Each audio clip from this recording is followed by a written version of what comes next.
একের পর এক অস্ত্র উদ্ধারের ঘটনা বীজপুরে। বিষয়টি নিয়ে বিস্ফোরক অভিযোগ বিজপুরের বিজেপি বিধায়ক সুদীপ্ত দাসের।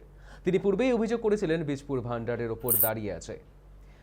নির্বাচন শেষ হওয়ার পর এলাকায় একাধিক আগ্নেয়াস্ত্র উদ্ধারের ঘটনায় বিধায়কের সেই অভিযোগকেই আরও জোরালো করেছে। বিধায়ক সুদীপ্ত দাসের অভিযোগ, ধৃত অজয় মালির কাছ থেকে 6টি দেশি আগ্নেয়াস্ত্র উদ্ধার করেছে পুলিশ। পরে অজয়ের সহযোগী জগন্নাথ দাস গ্রেপ্তার হওয়ার পর আরও 4টি আগ্নেয়াস্ত্র উদ্ধার হয়েছে।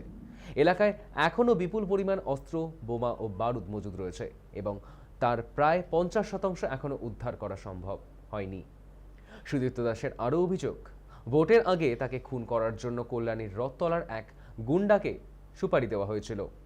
সুবোধ অধিকারীর নির্দেশে কমল অধিকারীর নেতৃত্বে অস্ত্রশস্ত্র মজুত করা হয়েছিল। তবে গোটা বিষয়টি ম্যানেজমেন্টের দায়িত্ব ছিলেন ধৃত অজয় মালি।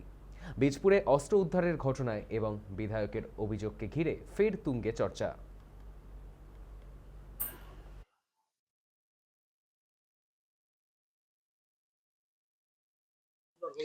কমল অধিকারী তো নেতৃত্বে এসছে, আমরা জানি তো ভোটের আগে কমল অধিকারী সুবোধ অধিকারী নেতৃত্বে এসছে।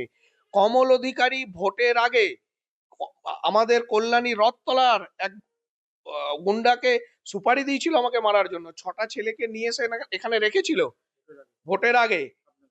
আমি আমি নামটা শুধু বলছি না, কিন্তু এই কল্যাণী রথতলার এক ক্রিমিনালকে দীর্ঘদিন যে এলাকা আউট তাকে হায়ার করেছিল আমাকে খুন করার জন্য। সে চেষ্টা তো এরা এখনো কমায়নি। এদের ইমিডিয়েট বলছি তো সমস্ত অস্ত্র উদ্ধার করা উচিত এবং কমল অধিকারীকে ধরতে হবে। নাটের গুরু ওই কমল আর সুবোধ। এই সুবোধের ইনস্ট্রাকশনে কমল অধিকারীর নেতৃত্বে এগুলো হতো, আর অজয় মালি এর ম্যানেজমেন্ট মনিটরিং করছে। তো রাত বিরেতে ঘুরছে, কখন সবসময় তো নজর রাখা এইভাবে সম্ভব হয় না।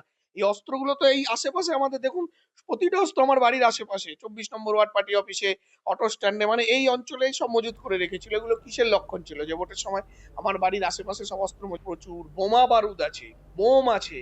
এরা প্রচুর বোম তৈরি করেছিল, সেই বোম আছে, বোম এখনো উদ্ধার হয়নি এবং ফায়ার আর্মস আরো আছে।